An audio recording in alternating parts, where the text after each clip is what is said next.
அமெரிக்காவில் உள்ள ஒரு பல்கலைக்கழகமானது நமது பண்டைய உணவான பழைய சோறை வைத்து ஆராய்ச்சி செய்தது.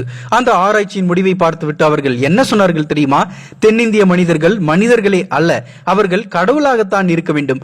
அதாவது பழைய சோறு முதல் நாள் சமைத்த உணவு அடுத்த நாள் இருந்தால் கெட்டு போகும் என்பதுதான் இதுவரை எங்களுக்கு தெரிந்த உண்மை. ஆனால் அவர்களோ முதல் நாள் சமைத்த உணவை அடுத்த நாள் வைத்து சாப்பிட்டால் அதில் இவ்வளவு சத்துக்கள் இருப்பதை எந்த ஒரு அறிவியல் கண்டுபிடிப்புகளும் இல்லாத காலகட்டத்தில் எப்படி கண்டறிந்தார்கள் என்பது ஆச்சரியமாகத்தான் இருக்கிறது. அது மட்டுமல்ல, அவர்களின் மற்றொரு உணவான இட்லியும். இவை இரண்டும் தான் தற்பொழுது உலகின் மிகச்சிறந்த காலை உணவு என்பதை நாங்கள் இவ்வளவு நாட்கள் கழித்து பல்வேறு ஆராய்ச்சிகளுக்கு பிறகு கண்டறிந்துள்ளோம். அது மட்டுமல்லாமல் அவர்கள் பல்வேறு ஆச்சரியப்பட வைக்கும் கண்டுபிடிப்புகளையும் கண்டுபிடித்துள்ளன.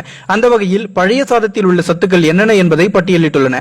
முதலில் நோய் எதிர்ப்பு சக்தியை அதிகரிக்கிறது, வெள்ளை அணுக்கள் அதிகரிக்கிறது, உடல் சோர்வை போக்குகிறது, உடலில் உள்ள அணுச்சிதைவை தடுக்கிறது, உடல் சூட்டை தணிக்கிறது, வயிற்றில் உள்ள பழைய கழிவுகளை விரைந்து வெளியேற்றுகிறது, உற்சாகமான மனநிலையை தருகிறது. வெயில் காலங்களில் மட்டுமல்ல, அனைத்து நாட்களிலும் சாப்பிடுவதற்கேற்ற அருமையான உணவு பழைய சோறு என்று இதில் உள்ள பல்வேறு விதமான நன்மைகளை பட்டியலிட்டுள்ளன. இந்த ஆராய்ச்சி முடிவுகள் வெளிவந்ததும் ஹவு டு மேக் பழைய சோறு என்று அமெரிக்கர்கள் இந்திய நண்பர்களிடமும் இணையதளத்திலும் கேள்வி கேட்க ஆரம்பித்து விட்டன. ஆனால் நாம் தான் இதை தின்னால் சளிப்பிடிக்கும், உடல் குண்டாகிவிடும் என்றெல்லாம் சொல்லி இன்றைக்கு பழையதை பழித்து வருகிறோம். அது மிகப்பெரிய தவறு. இனியாவது குப்பை உணவான பர்கரையும் பீஸாவையும் புரோட்டாவையும் தேடி அலைவதை நிறுத்திவிட்டு உடல் நலத்தை பேணுவோம். நன்றி.